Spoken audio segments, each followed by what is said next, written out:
পর্দা নামল ২৭তম সাংহাই আন্তর্জাতিক চলচ্চিত্র উৎসবের। ১০ দিনব্যাপী এই উৎসবে ৭১টি দেশ ও অঞ্চলের ৪০০টিরও বেশি চলচ্চিত্র প্রদর্শিত হয়েছে।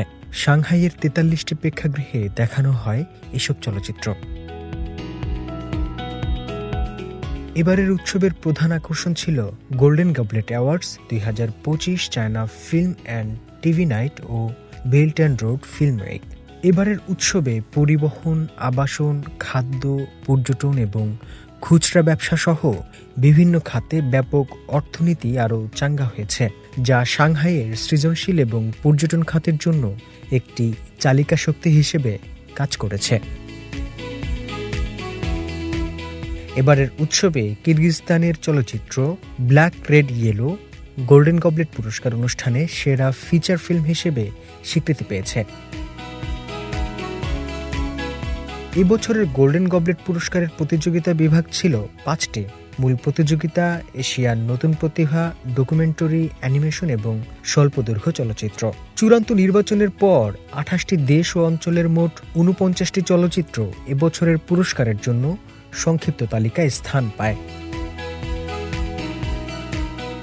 এছাড়া চীনা নির্মাতা চাও পাওফিং তার কমেডি ড্রামা চলচ্চিত্র ওয়ান ওয়াকি সামারের জন্য সেরা পরিচালক পুরস্কার লাভ করেন। পাশাপাশি সেরা চিত্রনাট্যের পুরস্কার পেয়েছে পোল্যান্ডের অভিনয় প্রশিক্ষণ কেন্দ্রে ছাত্রছাত্রীদের সংকটকে ঘিরে নির্মিত চলচ্চিত্র লস অফ ব্যালেন্স।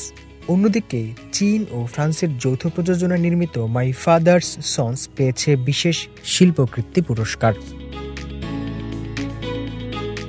এই উৎসব শুধু সিনেমা প্রেমীদের জন্য একটি বাৎসরিক উৎসবই নয়, বরং শহরের পর্যটন এবং ভোক্তা ব্যয়ে নিয়ে আসে উল্লেখযোগ্য পরিবর্তন।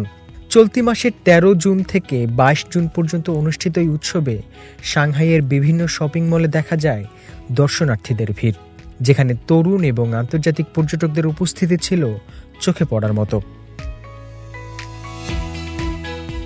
এবছর ৪০০টিরও বেশি সিনেমা হল এবং ২০০টিরও বেশি পাবলিক থিয়েটার সাংহাইয়ের প্রধান কেনাকাটার এলাকাগুলোর সঙ্গে অংশীদারিত্বে কাজ করেছে, যার মাধ্যমে একটি ফিল্ম অ্যান্ড কনজামশন ইকোসিস্টেম গড়ে উঠেছে।